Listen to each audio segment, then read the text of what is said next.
계시록 14장 이제 12절, 13절 말씀을 한 시간 더 하고, 다음 시간부터는 이제 14절 이하에 있는 추수 말씀으로 들어가겠습니다. 자, 성경을 우선 14장 12절, 13절 한번 보겠습니다. 성도들의 인내가 여기 있나니 그들은 하나님의 계명과 예수에 대한 믿음을 지키는 자니라. 또 내가 들으니 하늘에서 음성이 나서 이르되 기록하라. 지금으로 주 안에서 죽는 자들은 복이 있도다 하시니 성령이 이르시되 그러하다. 그들의 수고를 그치고 쉬리니 이는 그들의 행한 일이 따름이라 하시더라.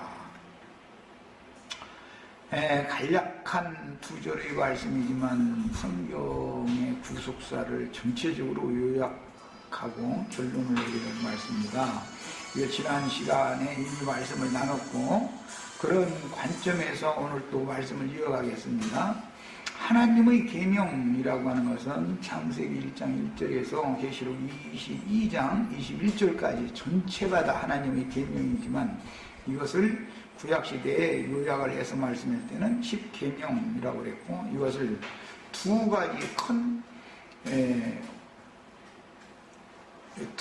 가지로 이렇게 요약해서 큰 틀을 예수님이 잡아주셨고 나서 성령이 되셔서 제자들 속에 오신 다음에는 그 계명이 하나로 이렇게 합쳐진 말씀을 이제 신약성경에서 증거를 했습니다. 그래서 지난 시간에 그 하나님의 계명이라고 하는 것은 아버지께서 아들을 택하시고 또 사랑하신 그 사랑을 주님께서 제자들을 택하시고 사랑하신 그 사랑으로 본을 보이셨고 제자들은 주님께서 자신들을 사랑하신 그 사랑의 본을 배워서 또 주님의 분부를 지켜서 나가서 전도자로서 전도를 해서 얻은 양무리를 먹이고 치는 일에 일생을 헌신하여 드림으로 하나님의 사랑을 세상에 실현했다. 여기까지 같이 말씀을 나눴습니다. 지난번에 나눈 말씀을 지금 요약을 해드린 거예요. 하나님이 흙에서 사람을 취하신 다음에 그 속에 숨을 불어넣어서 하나님의 자신의 형상과 모양으로 만들 수 있는 그릇으로 사람을 지었기 때문에 사람 속에는 특이한 것이 영이라고 하는 솥그릇이 지어져 있고 그 영의 실제적인 살아있는 활동력이라고 하는 것은 양심의 기능인 것이죠. 그래서 영의 중심 기능은 양심인데 그 양심에 따라서 사람은 생각하고 그 다음에 감정이 있어서 어떤 것을 감정에 따라서 사람의 생각이 움직일 수가 있죠. 그 다음에 사람은 판단력이 있는데 그것은 이제 의지력이다 그러지만 그것은 의지라는 말은 좀 그렇고 양심이 뭔가를 결정을 해주면 그대로 사람의 마음도 따라간다. 생각도 그렇게 결정을 해버린다. 이제 그런 말인 것이죠. 이처럼 이성을 가진 사람은 속 부분들이 서로 유기적으로 활동을 한다. 즉 그래서 살아있는 것이다. 산혼이다라는 말을 할 때는 사람은 어떤 양심의 그 기능에 따라서 생각하고 뭘 느끼고 결정하고 하는 어떤 유기적인 유기체인 것이지 그것은 죽어있는 어떤 로봇이나 사물과 같은 그런 존재가 아니다라는 것을 기본적으로 아셔야 되는 것이죠.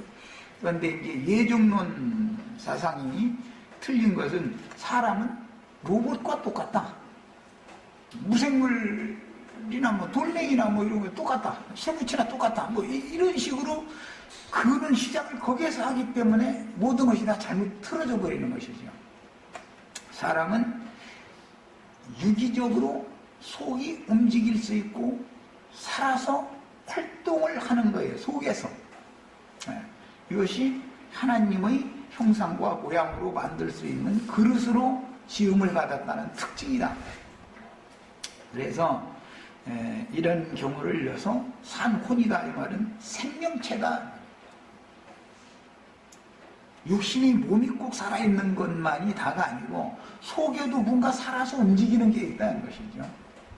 누가 나에게 기분 나쁜 얘기를 자꾸 귀에다 한 번, 두 번 들려주면 두 번까지는 아유 그래도 참고 말해야지, 내가 지고 말해야지 이렇게 하다가 세 번째 하면 그만 좀 해 했다가 네 번째 하면은 이제는 덤비죠.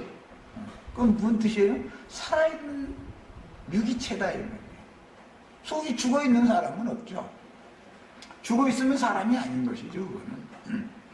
그래서 이런 생명체로 하나님이 지어주셨기 때문에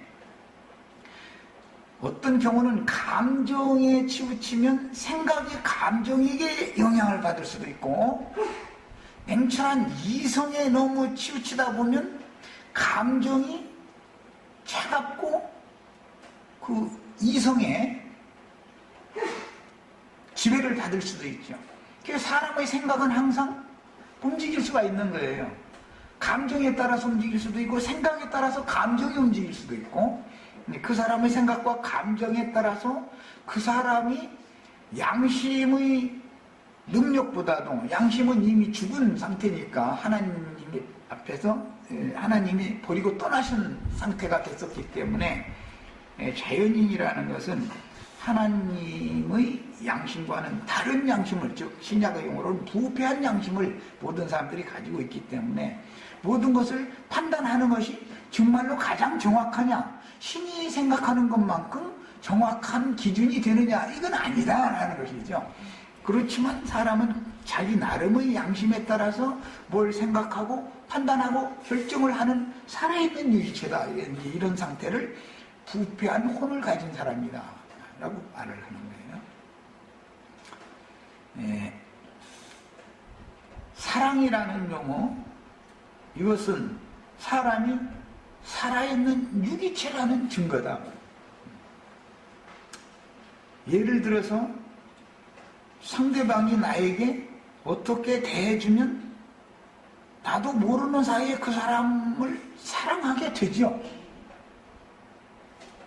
그 사람이 나를 차갑게 대하고 나를 멀리하는 것 같으면 나도 모르게 그 사람을 멀리하고 차갑게 대해지게 되죠. 이것은 인간 세상에서 흔히 말할 때 사람은 감정의 동물이다. 그런데 그러면 짐승은 감정이 없느냐? 짐승도 자기를 지키기 위해서는 자기를 자꾸 화를 나게 만들면 짐승도 화를 내죠. 막 사람한테도 덤비죠. 그래서 그렇다고 해서 짐승이 양심은 없잖아요. 그런 것과 같이 사람이 하나님의 버림을 받았다라는 것은 양심상 죽은 상태이기 때문에 그 사람이 생각, 감정, 의지를 따라서 남을 사랑한다 해도 짐승이 하는 사람과 다를 게 하나도 없다. 이제 이것을 깨달아야 되는 겁니다.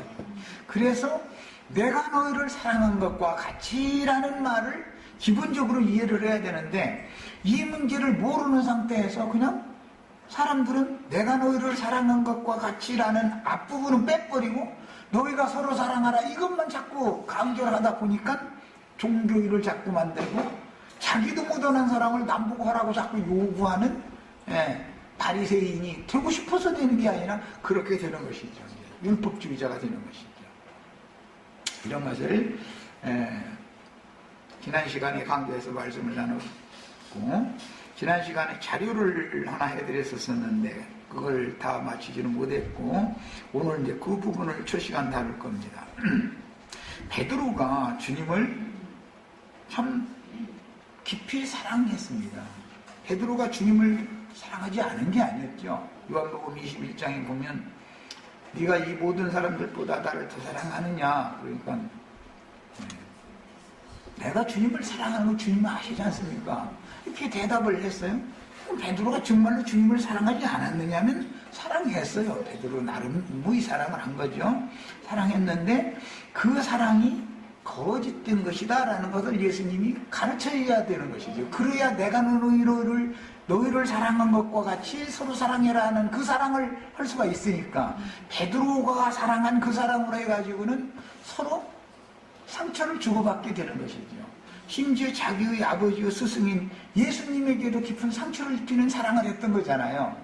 근데 뭐 세상 나라에서 유행가도 그렇고 연속극도 그렇고 다 보면은 사랑하고 나서 상처받아가지고 울고 막 그러고 뭐가 일이 다 뒤틀리는 거예요.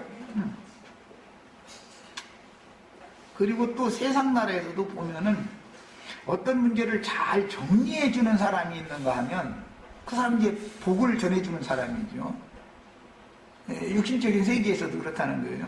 어떤 사람을 만나면 일이 자꾸 틀어지고 꼬여. 그래서 누구와 잘못 얽히면 이 인생을 망쳐놔 버리는 것이죠. 그 사람을 보면은 어떤 문제를 잘 선히 해결을 하는 쪽으로 모든 것을 이렇게 일을 처리하는 게 아니고 잘 돼가는 것도 중간에서 이게 뒤집어버리고 꼬부려버리고 뒤틀리게 만들어버리는 사람이 있어요. 그런 사람이 이 세상 나라에 있어요. 그 사람 때문에 이 사람과 이 사람은 너무너무 사랑하는데도 중간에 무언가가 하나가 이걸 잘 안 되게 만드는 뭐가 살짝 끼면 이게 사단의 역사다 이거예요. 일이 안 돼버리는 거예요. 둘이 아무리 사랑해도 그 사랑이 결국은 맺어지지 못하고 서로 슬픔으로 끝나고 많은 경우가 연속극이니 가요니 다 그런 내용이잖아요.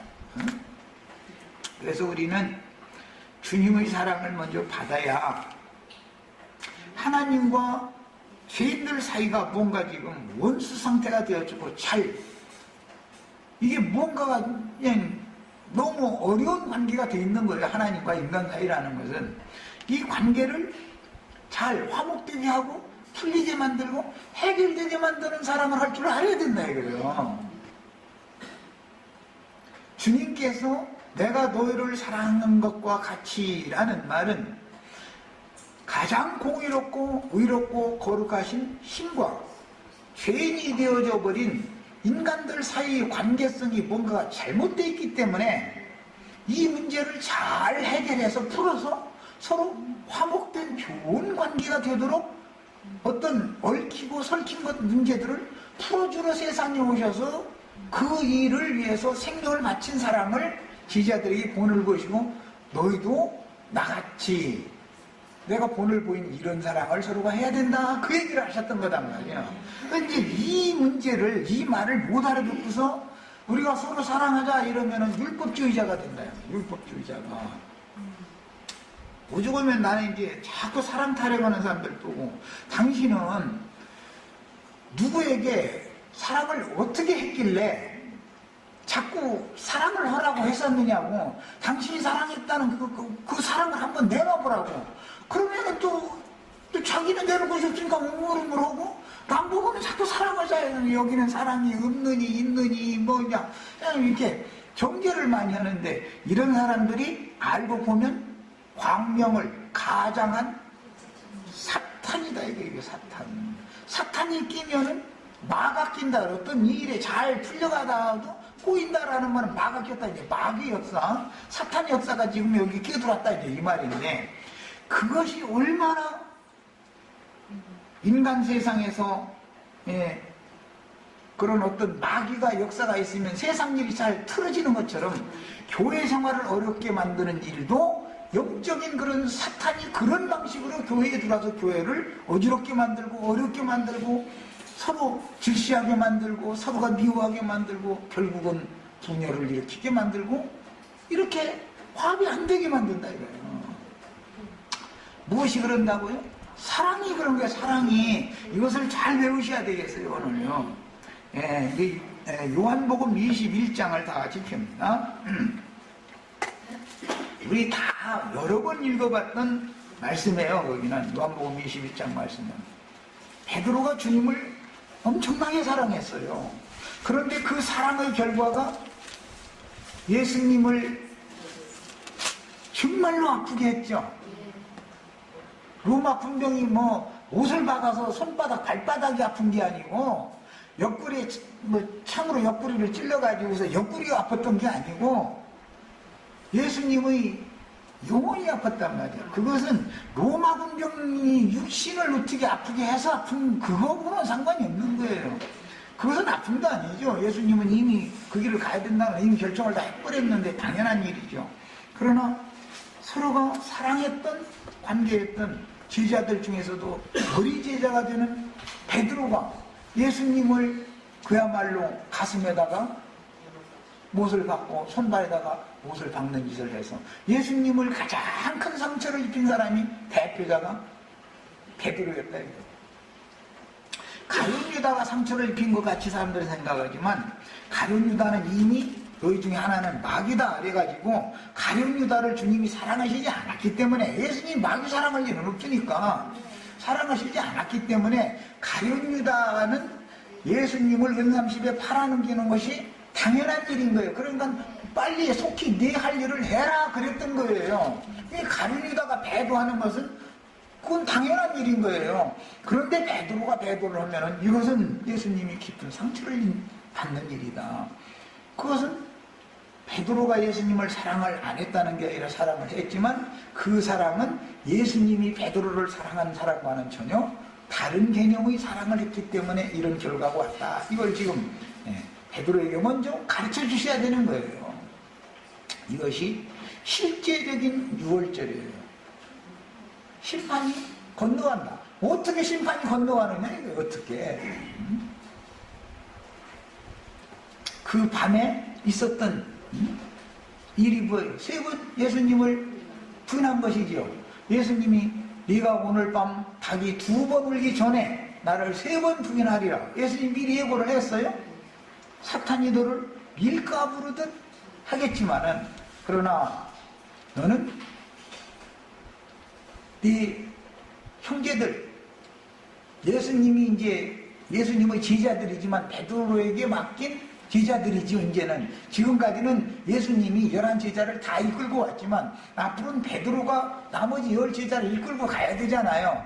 그것이 예수님이 베드로를 사랑한 것처럼 베드로가 주님의 제자들 양무리를 사랑해야 되는 일이다 이거예요. 그런데 예수님을 천연적인 베드로가 사랑했던 것들로 나머지 10제자들을 사랑해가지고는 또 서로가 상처를 입히겠죠. 그러니까 그런 사랑을 못 하게 하고 진리의 사랑을 하게 하려면 가르쳐야 되잖아요. 이 가르침을 받은 사람이 유월절을 실제적으로 먹은 사람이다 이거예요. 이 사람이. 그 이제 그 다음에 예수님이 부활하셨고 그 다음에 막달라 마리아에게 미리 예언을 했었던 것처럼 내가 먼저 갈릴리로 갈 거니까 너희는 갈릴리로 와라 해서 갈릴리에 가서 만나게 된 거예요. 이때는 사실은 로마가 예루살렘을 침공하기 바로 직전이었다. 바로 얼마 전에 헤롯이 핍박을 일으켜가지고 제자들이 다 흩어지게 된 거예요. 근데 어디로 가야 되겠어? 그때서 생각이 난 거지. 그 전에는 예루살렘에 머물러 있어가지고 성전에도 모이고 20조 집에서도 모여가면서 신앙생활 나름대로 잘한다고 하고 있었는데 핍박이 일어나니까 도망간다고 도망을 가다가 가만히 보니까 베드로가 맨 먼저 나 이제 우리 고향으로 가서 고기나 잡아먹고 이러고 이제 살다 끝낼란다 그랬는데 가서 주님이 지시하셨던 산에 그때 만나서 주님을 새로 경배하는 새로운 차원의 신앙생활이 시작됐다. 영적 신앙생활이 시작됐다. 예루살렘에서의 신앙생활이라는 건 완전한 영적 신앙생활이 아니었기 때문에 하나님이 일부러 그렇게 인도를 하신 것이지요. 그래서 이제 주님을 갈릴리 바다에서 또 만났을 때의 이야기가 요한복음 21장에 나오는 말씀이에요. 자, 이제 21장 15절부터 읽습니다. 그들이 조반 먹은 후에, 이 조반은 예수님이 갈릴리 바닷가에서 숯불에 구운 생선과 보리떡을 미리 준비해뒀다가 밤새도록 고기 잡던 제자들 먹여준 얘기죠. 근데 지금 여기서 먹여주는 이 보리떡과 불에 구운 떡과 물고기라고 하는 것은 물질적인 음식이 아닐 거 아니에요. 예수님 지금 영이신데 영적인 음식이지 새 음식이지. 그래서 예수님이 죽던 밤 6월절 밤은 무엇을 먹었어요? 만찬을 먹었다고 그러죠. 만찬. 저녁 식사를 했단 말이에요. 저녁 식사. 그러나 지금 이 시간에는 뭘 먹어요? 아침밥 먹는 거예요. 아침밥. 그냥 기독교인들은 지금도 만찬 집회로 모여야 된다고 했었는데 아니 왜 날마다 저녁만 먹어? 아침도 먹여야지. 응? 날이 안 샜으니까 저녁만 먹는 거 아니에요 지금. 새로운 신앙생활이 시작된 사람들은 종반을 먹여야 되는 거 아니에요. 우리는 지금 새 시대를 살고 있죠. 영적인 신앙생활을 했죠. 그래서 나는 만찬 집회 안 넣은 거예요. 그래서 그냥 막 보리떡 이렇게 부셔가지고 하나씩 먹고 포도주 이렇게 좀 마시면서 눈물이 나고 주님 막 손과 발이 옆구리는 또 얼마나 아팠느냐고. 옆구리 아픈 것은 없었었지. 이미 죽어가지고 숨이 끊어졌어. 옆구리를 찔렀는데 뭐 아팠겠어. 이제 손발 이렇게 못 박을 땐 좀 아팠겠지만 육신이 아픈 것은 그건 아픔이 아니죠. 진짜로 아픈 게 지금 6월절 그 밤에 베드로가 예수님을 3번 부인을 한 것이 가장 아픔을 준 것이죠.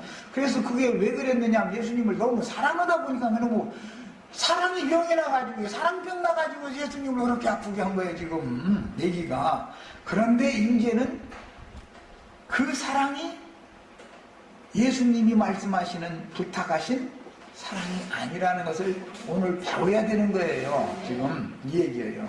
자, 이제 읽어나갑니다. 요한의 아들 시몬아, 네가 이 사람들보다 나를 더 사랑하느냐. 이 사람들보다라는 것은 베드로에게 맡긴 주님의 제자들이죠.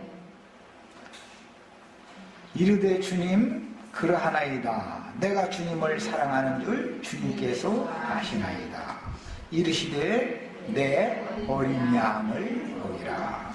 사랑, 주님이 제자를 사랑한 것처럼 형제들, 너희가 서로 사랑해라 할 때 그 서로 사랑하려면 대상이 있어야 되네. 나머지 10 형제들이잖아요. 베드로에게 맡긴 10 형제들. 그들을 사랑하려면 어떻게 하면 사랑하는 거예요? 내 어린 양을 먹이는 것이, 주님께서 베드로를 사랑한 것처럼 베드로가 형제들을 사랑하는 것이죠. 그것이 서로 사랑하는 거예요. 이게 기본적으로 이걸 알아야 돼. 자, 그런데 이제 여기에서 사용한 용어가 달라요. 예수님은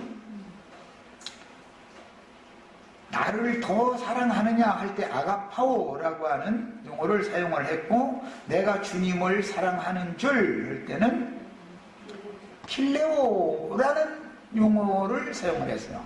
베드로는 주님의 아가파오 사랑을 하는 게 아니었고 필레오 사랑을 했어요. 아가파오라는 말은 아가페의 그 원어, 이제 그 어근 되는 그 용어로서 이것은 남성형이고 동사형이에요. 아가파오는. 그런데 필레오라고 하는 것은 천연적인 사람이 남을 사랑하는 정신적인 사랑, 혼적 사랑이다 이래요. 혼적 사랑. 베드로는 예수님을 자연인 흑사람에게서 나오는 사랑으로 예수님을 사랑했던 거예요. 그러나 예수님은 아버지께서 나를 사랑하신 것 같이 나도 너희를 사랑하노니 했던 아버지 말씀께서 예수를 사랑하신 그 사랑으로 베드로를 사랑했던 거예요. 그러니까 사랑의 근원이 서로가 달랐던 것이죠. 베드로는 사람에게서 나온 사랑으로 예수님을 사랑했고, 예수님은 하나님께로부터 시작되어진 사랑으로 베드로를 사랑했던 거예요. 그러니까 이제 뭐든지 시작이 다르면, 근원이 다르면 다 달라져 버리는 것이죠. 그 다음에 이제 또 두 번째 이르시되 요한의 아들 시몬아 네가 나를 사랑하느냐. 여기서도 예수님은 아가파오라는 용어를 사용했고 이르되 주님 그러하나이다. 내가 주님을 사랑하는 줄 주님께서 하시나이다 할 때 베드로가 또다시 한번 필레오라는 용어로 사랑한다 그렇게 대답을 또 하는 거예요. 그러니까 이번에는 내 양을 쳐라 이렇게 말씀하셨어요. 그런데 두 번만 그 말씀하시고 끝낸 게 아니라 세 번. 왜 세 번을 했어야 되겠어요? 세 번 부인했으니까 지금 예수님은 베드로가 예수님을 상처를 입혔지만 베드로는 스스로는 자기가 상처를 받았죠. 베드로가 상처받은 그 상처는 누구도 고칠 수 없죠. 치료자이신 주의 성령이 오셔서 고쳐야 되는 거잖아요, 지금. 그래서 지금 성령께서 오셔서 치료하시는 중인 거예요. 그러다 보니까 세 번을 치료를 고쳐야 됐었던 거예요.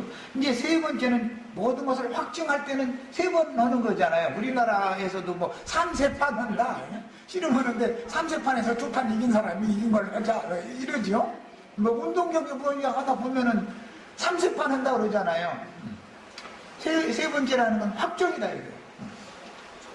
확정적으로 예수님이 또 한 번을 말씀하실 때 세 번째 네가 나를 사랑하느냐 하심으로 거기에서는 예수님도 필레오라는 말을 했어요. 베드로가 자꾸 아가파오 하느냐라고 물어보니까 나는 필레오 합니다 라고 대답하니까 그래? 그러면 네가 정말로 나를 필레오 사랑을 정말 했어? 하고 또 뭐 확증을 받아보는 것이죠. 그러니까 이제 세 번째는 지가 대답하는 똑같은 말씀으로 물어보니까 내가 지금까지 대답한 걸 예수님이 인정을 안 해주네라는 거 그때서 감을 잡은 것이죠. 그때서 세 번째서. 그리고 나서 근심을 이르되 이게 뭔 말이에요? 두 번 동안 내가 주님을 사랑합니다 대답했는데 그래도 나 사랑했구나 라고 받아주신 말씀이 아니었고 네 사랑 그 사랑을 나는 받은 적이 없어 그 말씀을 하셨구나 라는 걸 인제서 정신이 퍼뜩 나가지고 깨닫는 것이죠. 그러고 나니까 이제 근심하여 이르되 주님 모든 것을 아시오매. 얼마나 자신 없는 대답으로 바꿔줘 버려요. 내가 주님 사랑했다는 거 아시잖아요. 그런데 주님이 받으신 사랑인지 아닌지는 나 지금 확신이 없습니다. 지금 이 말이잖아요. 인제서 감이 온 거예요. 그러니까 예수님의 말씀에 모든 것을 아시오매 내가 주님을 사랑하는 줄을 주님께서 아시나이다. 여기 계속해서 베드로는 필레오라는 용어를 끝까지 사용을 했어요. 그러니까 베드로의 필레오 사랑을 주님은 지금까지 한 번도 받아들여진 적이 없었다 그 말이고, 네가 나를 사랑한다는 그 사랑은 결과적으로는 나와 너 사이에 서로가 네가 나를 상처 입혔고 나를 상처 입힌 것 때문에 너도 깊은 상처를 지금 받았지 않냐. 그것은 서로 상처만 주고 상처만 입히는 사랑이다라는 걸 가르쳐야 되잖아요.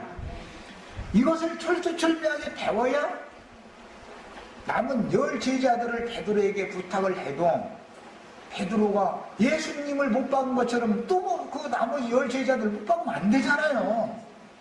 그래서 이것을 가르친 거예요. 이 사람을, 이것은 사람이 말로 어떻게 가르칠 수 있는 것도 아니고 사람이 어떻게 할 수 있는 문제가 아니죠. 이것은 신이나 이거 할 수 있는 문제죠. 그래서 참 내가 신앙생활하면서 제일 어려운 부분이 사랑을 가르치는 게 제일 어렵구나. 이것을 아무리 얘기를 해줘도 하나님께서 때가 참 사람에게 친히 가르쳐 주시는 방법밖에는 없구나. 다윗이 사울에게도 깊은 상처를 받고 그런데도 불구하고 사울의 아들 요나단을 통해서 사람에게 상처받은 건 사람으로 치료를 받을 수가 있었어요, 다윗은. 그런데 자기 자식에게 배반을 당했어요. 그거는 다윗의 가슴에 완전히, 이것은 치료가 안 되는 상처예요. 그럼 누구나 이걸 치료할 수 있냐? 하나님이나 이걸 치료한다 이거예요. 하나님이나. 그래서 다윗은 믿음으로 하나님께 모든 걸 맡기고 부탁을 했어요. 자기 자식이 배반을 했는데도. 자기 자식이 배반을 해가지고 예루살렘으로 큰 군대를 일으켜서 밀고 들어오니까 맞다닥들여서 전쟁을 하면 자식을 죽이든지 자식이 애비를 죽이든지 결판을 내야 될 거 아니에요. 그러니까 애비 이기는 자식이 이기는 애비가 어디가 있어. 차라리 내가 도망가지. 전쟁을 피하는 거예요. 그런데 다윗은 따르는 자가 겨우 600명이에요. 그런데 그때 다윗이 일으킬 수 있는 군대는 수만 명이었어요. 전쟁을 물리적으로 하면 다윗이 당연히 지죠. 그런데 다윗이 전쟁을 하기 싫어한 것은 자기 손으로 자식을 죽이거나 자식의 손에 자기가 죽는 이런 것은 피해야 되잖아요. 자식은 아무것도 모르고 지금 무조건 왕위만 노리고 여기 밀고 들어오는데, 그래서 겉으로 볼 때는 도망을 간 거지만 다윗이 도망갈 때는 하나님께 모든 걸 맡기는 거잖아요. 주님 뜻대로, 주님이 이것을 계획하셨으면 주님 선한 뜻대로 그냥 이루시옵소서. 내가 여기서 이대로 해서 그냥 죽어도 뭐 하나님이 나를 데려가신 것으로 꾸시고. 그런데 사실은 역전이 되어버리잖아요. 다윗은 뭘로 이겼어요? 믿음으로 이긴 거예요. 믿음으로. 그런 위급한 상황에서도 이것을 이제 하나님의 계명과 예수에 대한 믿음을 지키는 것을 베드로에게 가르쳐줘야 된다 이거예요. 청결한 양심 안에서 나오는 사랑요, 또 그 믿음으로나 사람이 본인도 온전케 될 수 있고 남을 온전케 만들 수 있는 것이죠. 자, 세 번째는 이제 베드로가 그렇게 힘없는 대답을 하니까 이제 이놈이 알아들었구나 하니까 내 양을 먹이라. 첫 번째는 내 어린 양을 먹이라. 그 다음에는 내 양을 치라. 세 번째는 내 양을 먹이라 그랬어요. 두 번은 먹이는 거고 한 번은 치는 거예요. 가운데 부분은 치는 것이죠. 어린아이, 어린 양 하면 어린아이 신자들이라는 말이죠. 그때는 그냥 인간적인 사랑을 서로 하려고 해도 그냥 계속 먹일 수밖에 없는 거예요. 그거 어떻게 할 거예요? 뭘 몰라서 그러는데. 그런데 청년의 수준에 이르러서는 쳐야죠. 그땐 치는 거예요. 하나님이 사랑하시는 방법도 애기 사랑하는 것과 청년 사랑하는 것과 아비불량의 일은 사람들 사랑하는 방법이 서로 다르다 이 말이. 세 가지 사랑이 다 다르다 지금 얘기를 하는 거잖아요. 사랑하는 방식이 다른 것이죠. 그렇다고 해서 아버지의 사랑이 바꿔지는 건 아니죠. 부모의 사랑이. 이것은 생명관계의 사랑이기 때문에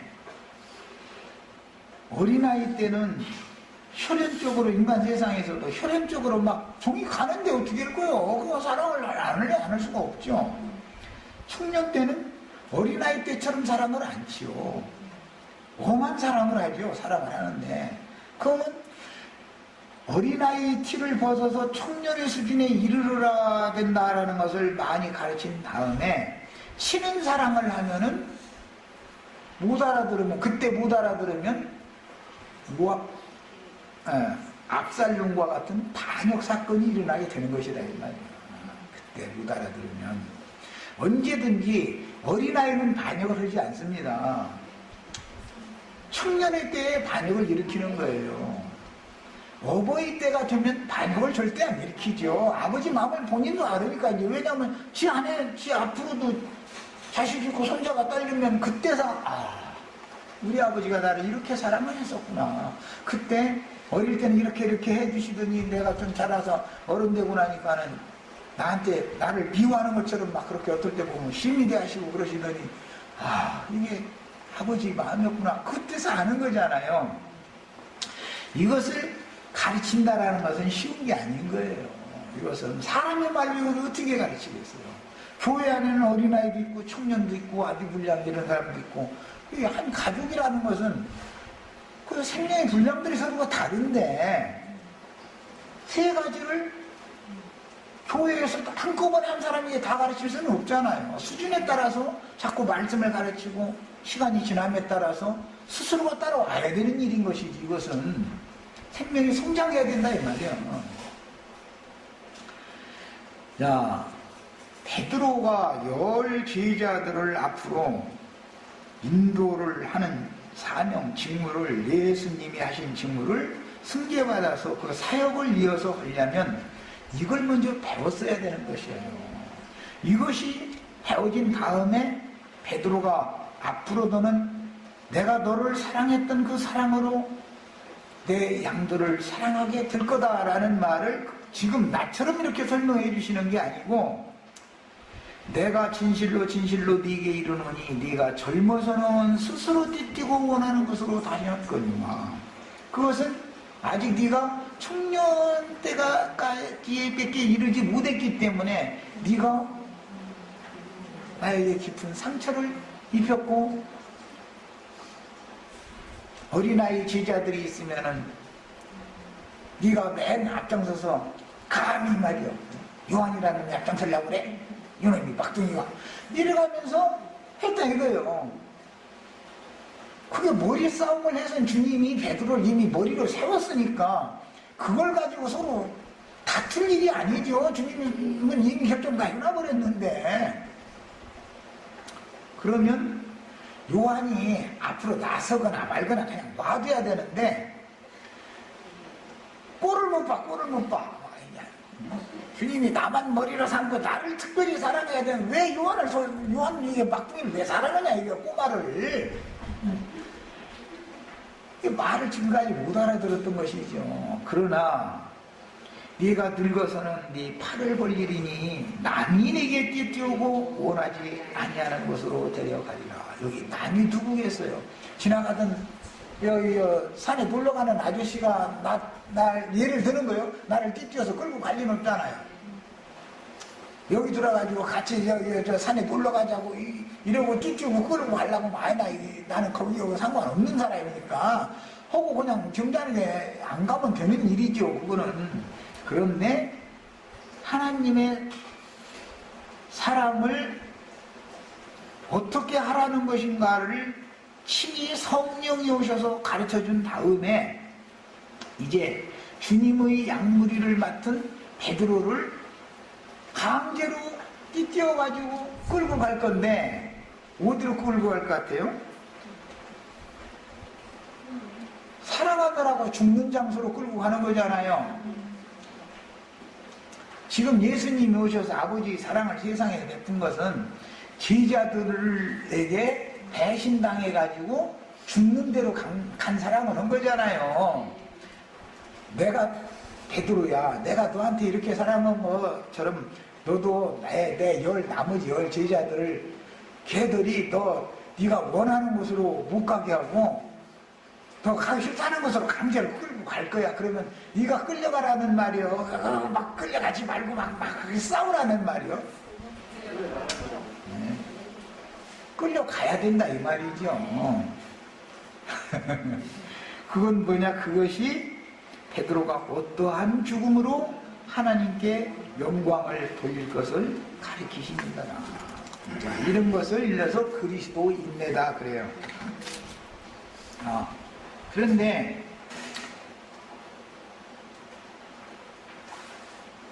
이제 베드로가 나중에 베드로 전서 후서에서도 막 무엇보다도 서로 사랑할지니 사랑은 모든 죄를 덮어주느니라 막 허물을 덮느니라 해가면서 막 하니까 사람들이 베드로의 사랑이 베드로 전 후서에서 말하는 사랑과 복음서에서 내가 주님을 사랑했다고 했던 사랑이 같은 줄 알고 있는데 용어가 딱 바꿔져 버려요. 네, 서신서에 나오는 사람은 전부 아가파오라는 단어가 사용되는 거예요. 필레오라는 단어가 나오지를 않아요.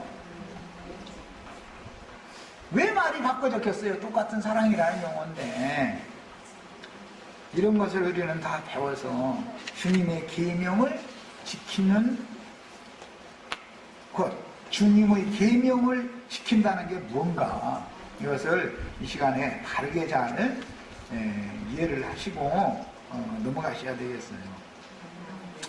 문자대로 하자면은 육적인 이성 간의 사랑을 에로스라고 그래요. 그리고 이제 혈연적인 관계의 사랑을 스토르게라고 그러는데 이것은 뭐 인간 세상에서도 보면은 부모와 자식 사이에 형제 간에는 다른 이웃 아저씨보다는 아무래도 그 세상 사람들도 그걸 알기 때문에 피는 물보다 진하다, 뭐 피가 물보다 더 묻다 이런 말은 세상에 없어. 더 진하다 이런 말이죠. 그 혈연적인 관계예요, 그건 이제. 그러나 이것은 모두 다 조건적이다 이게 조건적이다.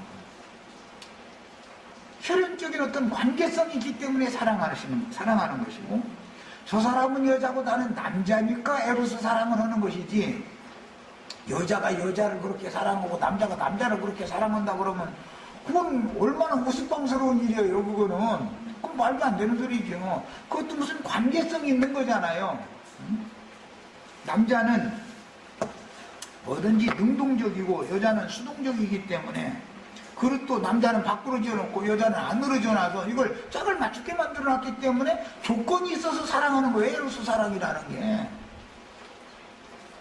그 뭐 인간 나라에서는 뭐 사랑의 종류를 막 설명할 때 그 감정적인 걸 표현을 하느라고 막 시인들이 뭐 여러 가지 뭐 말들을 했었지만 사실은 순수한 정신적인 사랑이라는 것은 결과적으로는 인간 세상에서는 이성 간에는 육적인 사랑 관계가 결정을 하는 거예요. 결혼을 하는 거예요. 결과적으로는. 그러나 부모 자식의 관계의 사랑이라는 건 끊고 싶어도 끊을 수가 없죠. 이것은 그 피를 받아서 내가 그 자식인데, 그분이 나의 아버지고 그분이 나의 어머니인데 피를 나눠줬기 때문에 끊을 수가 없죠. 그러나 이제 더 중요한 정신적인 사랑은 순수한 사랑인 것 같지만, 이 사랑은 결과적으로는 스토르게 사랑이나 에로스 사랑으로 결말을 맺게 돼 있는 것이다. 이것은 모두가 다 조건부 사랑이 되는 것이지만, 하나님께로부터 시작되어진 사랑이라는 것은 세상 사람들도 흔히 다 알고 있어요. 말하는 그냥 값없이 주는 사랑이다 이거요. 뭘 주느냐? 자기 자신의 모든 것을 다 주는 거예요. 세상에서 에로스 사랑을 하면은 남자가 여자를 먼저 사랑을 주면은 여자가 남자에게 자기 몸도 주고 마음도 주고 모든 걸 다 주는 거잖아요. 사랑이라는 결과적으로 주는 건데, 이 아가파오라고 하는 이 사랑은 그냥 조건이 없이 주는 사랑이다 이거예요. 그래서 이제 사랑이라는 용어에 대한 이해를 먼저 잘 하셔야 되고, 아가파오는 능동형이고 남성형이며, 아가페라고 하는 것은 수동형이에요. 그래서 여성형인 거예요. 이제 그 헬라어나 히브리어는 남성형이냐 여성형이냐 이것이 많은 그 용법이 달라져 버려요. 이런 것도 잘 이해를 하셔야 되겠어요.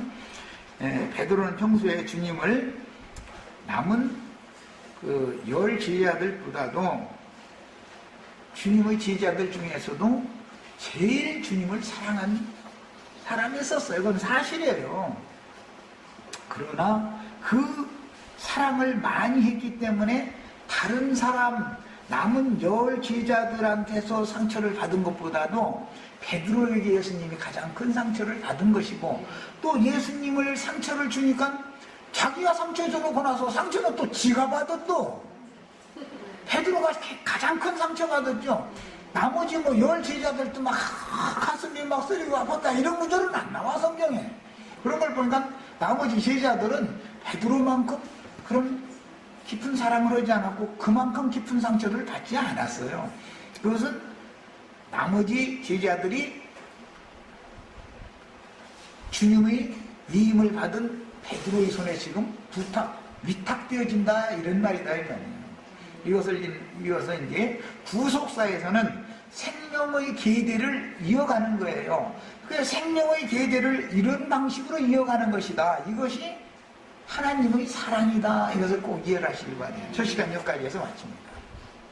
이거 다 사랑이라는 용어로 전부 구속사에 맞춰져 있는 것이라는 걸 알아야 된다는 거예요. 생명의 계보를 이어가는 것에 맞춰져 있는 거예요.